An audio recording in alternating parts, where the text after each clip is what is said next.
Nu lämnar vi kvalitetsmätningar och går in på ett bolag där språket blir engelska. Och det är Toby Street som ska presentera The Marketing Group för oss. Välkommen. Welcome. Thank you. Morning, everybody. So, the Marketing Group, we listed on First North back in May, and it's been a bit of a crazy journey since then. I know some of you are investors already with us, and for that we're very, very grateful. Hopefully today I can give you a little bit more of an insight into who we are, what we're about, where we've been, and not too much about where we're going, because obviously I can't be too insightful about that, but what we're doing right now to ensure that the future looks as bright as possible. So, as I said here, we're not just a pretty share price. A lot of people have had some fun with the share price, but today we're going to be focusing on the core value of the businesses in the group and the model that we've actually created with the Marketing Group PLC. So the structure overall, the Marketing Group owns 100% of all of the companies that you see below.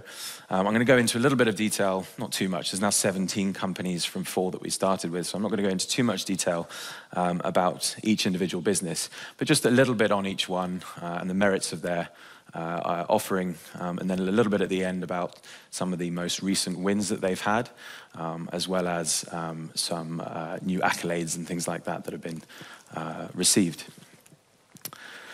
So the first acquisition happened within 30 days of our listing. We made a pretty big claim when we first listed the Marketing Group, and that was that we would make an acquisition within 30 days of going public. And we did exactly that with WBB Group.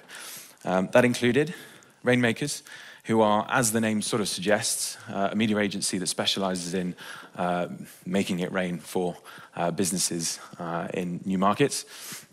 The other business in that group was the lead generation company. This was an area that we really wanted to focus on as well, and we're going to be continuing to find companies that offer this sort of service, because lead generation for any business is kind of the crux of their success. The lead generation company does that in a way that many businesses fail, which is largely through online lead generation and then on the phone lead nurturing.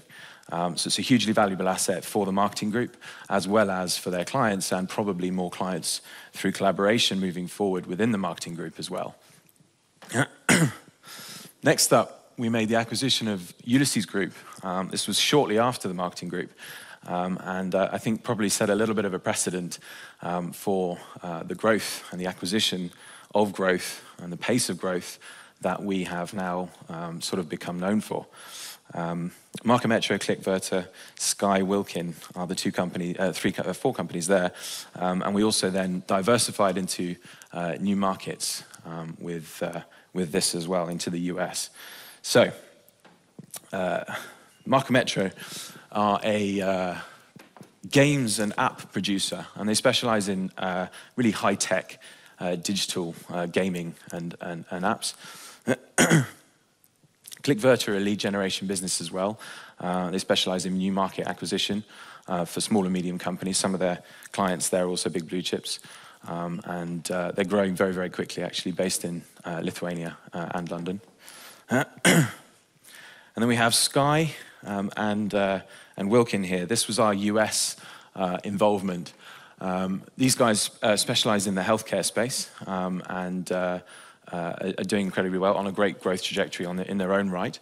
And Wilkin focus, again, gaming, retail. We have seen a big trend with digital marketing on the whole, and that is into the gaming space. Gamification is a big movement when it comes to the acquisition of new businesses and new clients. So we've been very specific in targeting companies that specialize in this space. Next up, we had there's 2 models that we wanted to ensure that the companies and that the Marketing Group as a whole was able to grow through. And that is the strategic acquisitions, where we bring new companies under the banner of the Marketing Group PLC through an SPV vehicle. But then there's also the ability to tactically acquire as well. And that is where companies that are already in the group are able to work independently with us as sort of acquisition partners, and within their value chain, find somebody who will add massive value to their existing clients, or indeed just add massive value to their businesses. And so Nice and Polite are the first business that have managed to actually succeed in this and brought two smaller companies into their offices, into their business. And this is where we don't actually buy the legal entity that is the two businesses there. We just bring the clients and the revenue under the banner of Nice and Polite. So it's a very, very great business model for the people, for the members of the marketing group to be able to grow their own individual businesses by as well. Next up, we had Augustus Group. And in there, we've got Astute, Imagine, and Marker. So, demand generation.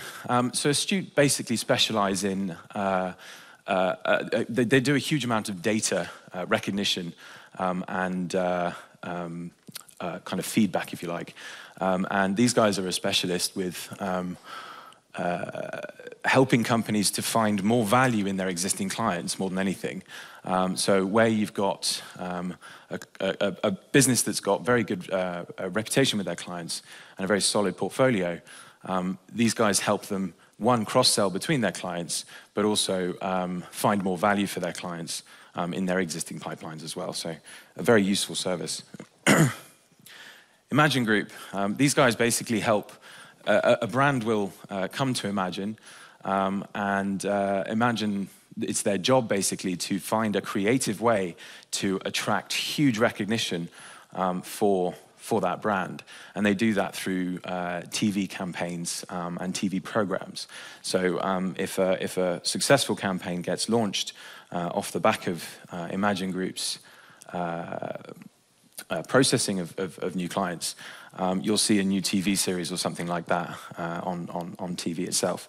They've been incredibly successful. I'm going to come back to them right at the end as well, because they've had some fairly recent big wins and Emmys and so on as well, which has been fantastic recognition for their work. And then Marcus Studio.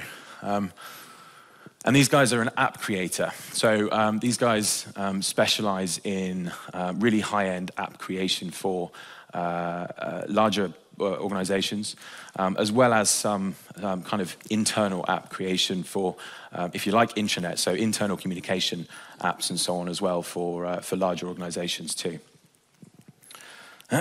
Next up, we had Vodrum Group. And this was the most recent acquisition that the marketing group has made.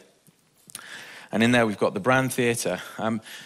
These guys focus on a brand as something a lot more than just a logo and a brand message. And they help companies to integrate a full brand, if you like, life cycle within an organization too. A solid brand and brand values is something that a company can integrate and weave into every single part of their organization.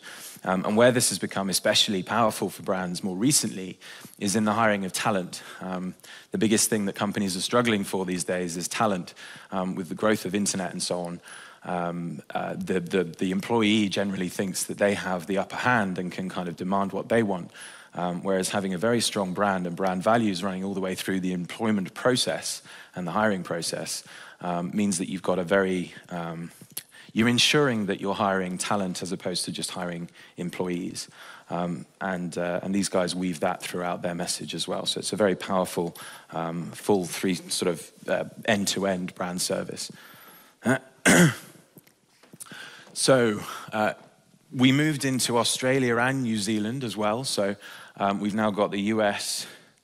I'm not going to run through all the countries, but there's 10 countries as well now. So we've gone very, very international, as well as diversified throughout the marketing industry. And Channel Zero specialize in retail and more specifically consumer products and food and beverage. And they're very, very good at helping brands in the food and beverage space connect with their market very directly. And then Ranieri. These guys actually have, again, had a winner, which I'll mention at the end. But they specialize in consumer tech. So wherever you've got a new web application or app coming through on the platforms there, these guys are the people who help those brands connect with the people that matter, the customers. And then Slingshot. They are a sponsorship platform, and the way that they differ, if you like, from your average sponsorship is that it's not all about just product placement, logos, all the rest of it. It's more about the specific targeting, and again, coming back to a comment I made earlier, it's about weaving the integration of a new brand into the message that's being conveyed from the partner brand's perspective. So it's not just about ensuring that other brands are being seen when a current marketing message is being put out there. It's more about how the two connect and how the joint offering is actually a more powerful eventuality. So, story so far. I've just gone through, very briefly, 17 companies. We've gone from 4 companies to 17 in just 90 days. We've been questioned a lot as to whether we can keep up this pace. And the answer is that, of course, we wouldn't have made the statements that we have about who we are and what we're here to do unless we could deliver. A company that delivers on its promises is probably a fairly rare thing in the world, but we plan to ensure that that is our norm. So, speaks for itself, really. From 4 to 17 companies, from 3 to 10 countries. The rate of acquisition has no plans to halt up. And our goal to continually diversify, both internationally and through service providing, is still in place. We've got some very interesting businesses that we're speaking to. And there's so much technology going on in this sort of cutting edge of where marketing and client acquisition is prominent. Number of employees, so within the group right now, we've gone from, very specifically, 65 to 497 employees within the same period of time, so 90 days.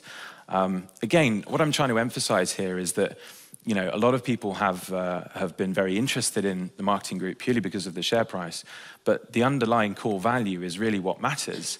The share price is just a reflection of that. And so where we are continuing to ensure that people recognize is that, one, there's some very solid businesses being integrated into the marketing group all the time. And with them comes a whole load of talent and a whole load of resource. So within the marketing group right now, we've got nearly 500 employees. We've also had a lot of questions about how we've maintained high margins. We're in a very sort of unique position, if you like, that part of our goal was to decentralize the way that a public company could operate. And so whereas most businesses of this nature, with an acquisitive nature, have to have a very large and therefore very expensive M&A team, compliance team, and so on, what we've done is removed that cost from the marketing group and brought it into the Unity group, which is the, if you like, the private equity company behind the marketing group. And with that comes Unity Group's expertise, their resources and skills. And so nothing is ever centralized and therefore completely dependent upon just the marketing group, because the Unity Group has other interests as well. So it's a very much focused effort on pure value, as opposed to getting caught up in how that value is created. We remove that from it so that the margins and so that the company that's actually listed is as healthy as possible, and we take care of the rest. And then the share price. I'm going to just touch on it because we did have quite a meteoric growth, and then there was probably a period of people, taking profits and so on, and a few people kind of finding their way. We did have a period where I think a lot of people were a little bit fearful. Is this a bit of a flash in the pan? And our message has stayed consistent throughout. We are here to ensure that new businesses and small medium companies get the same opportunities as much larger organizations, and our mission to fulfill that purpose, if you like, is consistent. And we're here for the long run. So we'll just continue focusing on value, and hopefully the market recognizes that that's the case. So, what's been happening recently, and also who are the people in the group? So nice and polite. Ross won a Bronze Lion Award at the prestigious Cannes Lions award ceremony. If anyone's been to Cannes or anything to do with the media space there, they'll know that that's pretty high level. Ross obviously is the ex-creative director of Universal Studios. So his background is a very strong one, but to be recognized independently is a very powerful accolade. He also won the Golden Pencil at the One Show Awards this year, which is fantastic, continuing ongoing success, and a VMA award for their video work, some of which included comics, yes. So again, just multiple accolades within the organization's continued success. Here is Chris Weed from Black Marketing, winning the Best Social Media Marketing Award. Chris actually is a very prominent speaker on social media and social marketing as a whole over in Singapore. I'm actually flying out to Singapore this evening for the marketing group's board meeting on Thursday and Friday. And I'm looking forward to catching up with all of these people. But Chris is quite a character, so he's always good fun.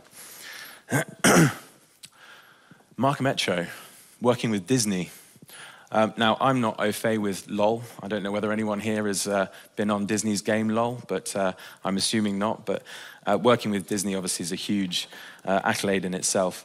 And to have launched an app which is now globally recognized amongst all 10-year-olds is a big movement to have made.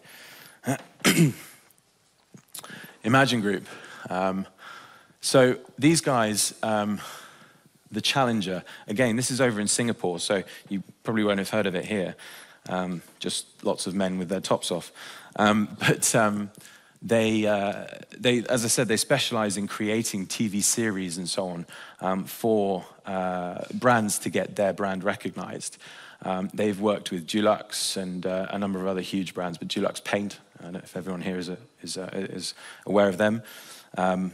Yeah, the way that they do it is very unique, and it has a great many sorts of value propositions within it as well. So a lot of product placement opportunities and co-branding opportunities and so on as well, sponsorships and so on.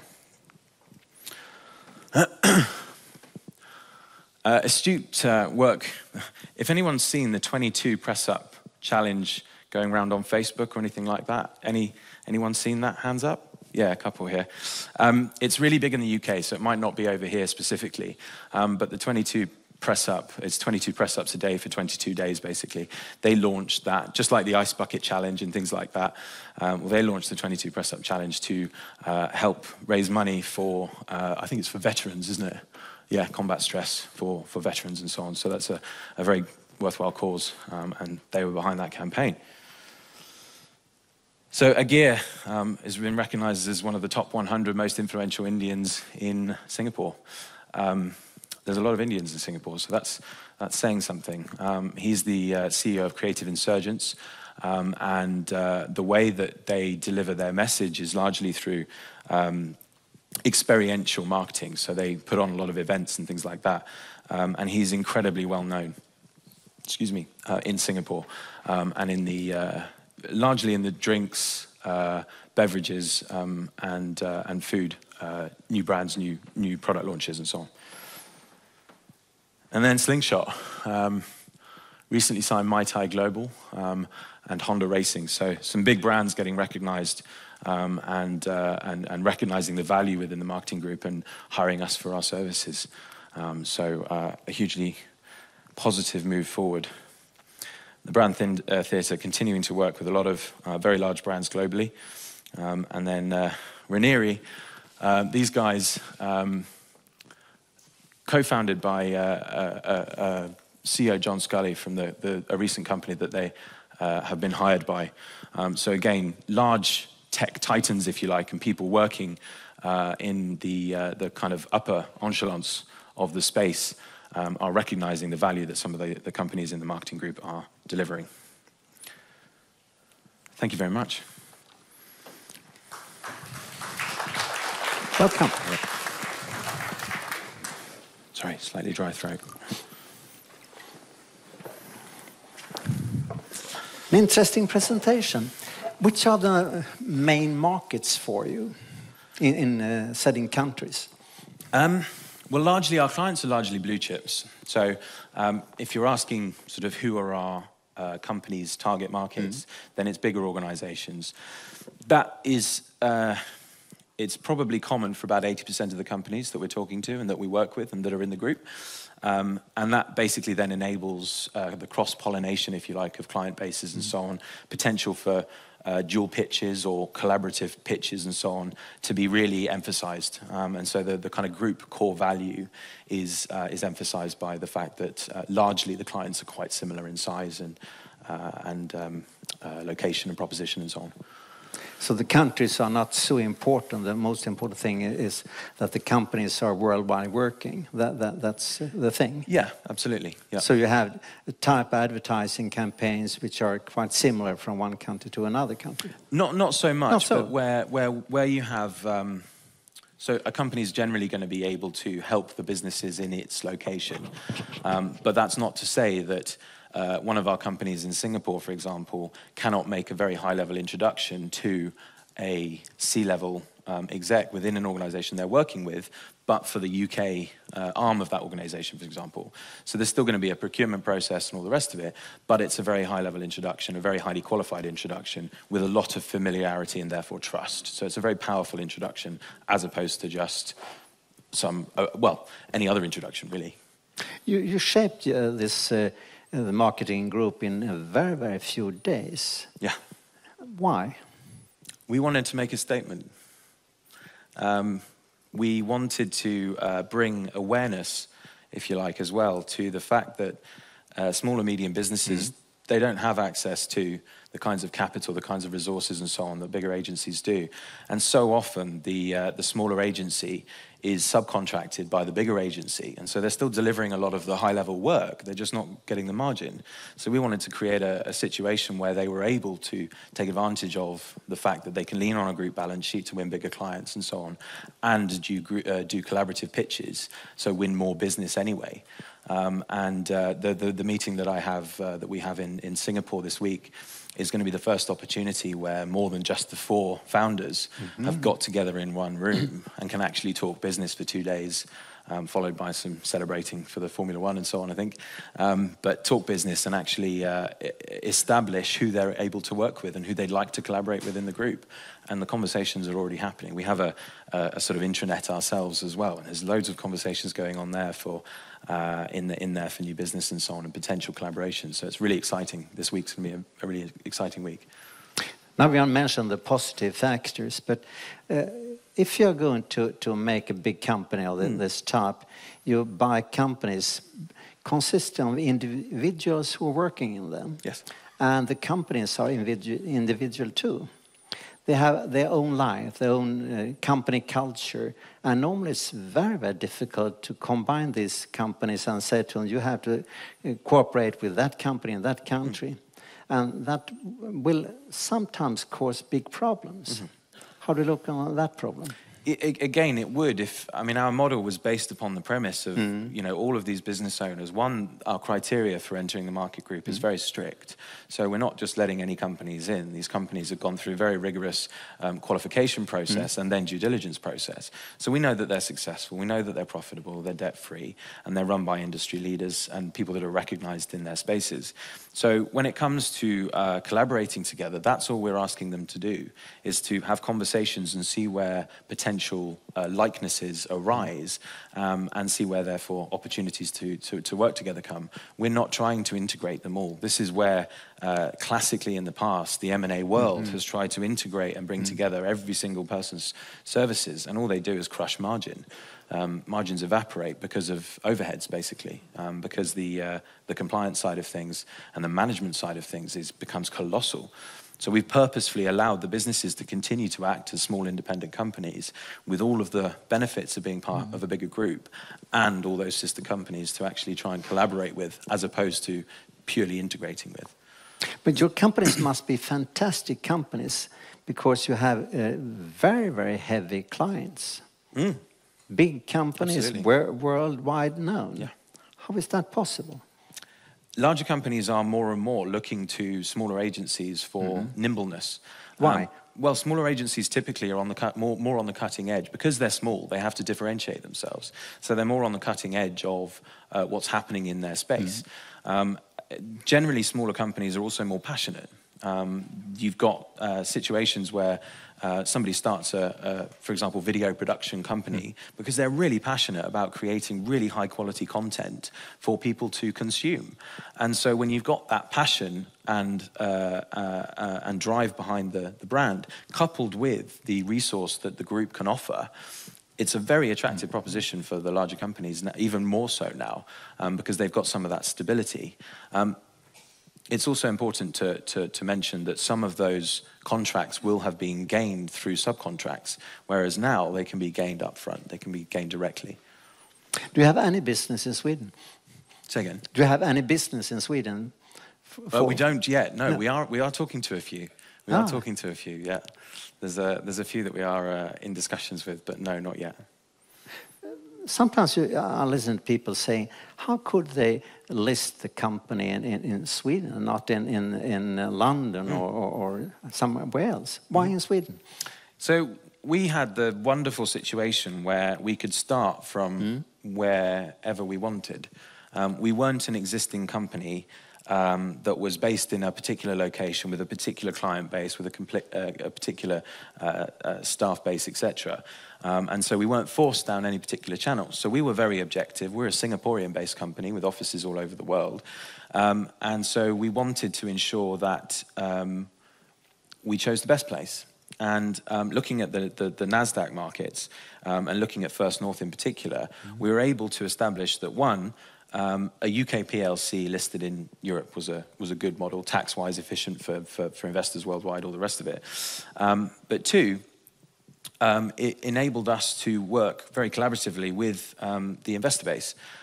So the Nordic regions generally have are more liquid than anywhere else in the world, and a more active population, if you like, as well. Sort of the people in the countries here are a lot more active investing in public stocks and so on. So we chose this particular market because you have the most active of all. You're the most liquid of all of these markets. And then with the way that the NASDAQ systems is set up, we can, when we choose and when our advisors advise, graduate to a main market, to OMEX itself, very quickly and easily and very cost efficiently as well. So we don't have to then dual list somewhere else and create new tickers and all that kind of stuff. There's not that kind of separation that exists. We just literally move up. So if you look 5 years ahead, how big will you be then? I don't think I'm allowed to answer that. But your aim is to expand and be a worldwide company, and much bigger than this one. Very much so, yeah. I mean, the goal is to continue growing at the similar sort of rate that we are. We're on the radar of a lot more larger organizations and larger agencies as well now. So some of the acquisitions that will be coming in will certainly probably be larger. Yeah, I mean, I can't make forward statements like that. So. Is there any area which you are not working in today?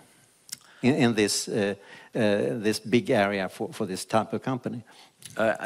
Geographically? Yeah. No, not geographically, but what you're working with. You have services. Yes. Yes. The thing is with marketing, as I mentioned earlier, it's such an innovative space because it's directly on the front line of human consciousness. It's directly on the front line of the progression. You know, if anyone's ever been to Singapore, Pokemon Go, which is big all over the world, but in Singapore it's mad. They walk around like this, and you bump into people all the time, and it was like that anyway. But it's even more so now. And so marketing is on the front line of how people are thinking and why they're thinking like that. So within marketing, there's always going to be huge scope for improvement and development, and therefore new businesses propping up all the time that have capitalized on that progression. And it's our goal to ensure that we are, again, on the edge of the recognition of that new potential and looking out for the companies that are trying to capitalize on it. We are really living in an international world. Your company is a typical example of that. So thank you very much for coming. You're very welcome. Thank you. Oh, thank you.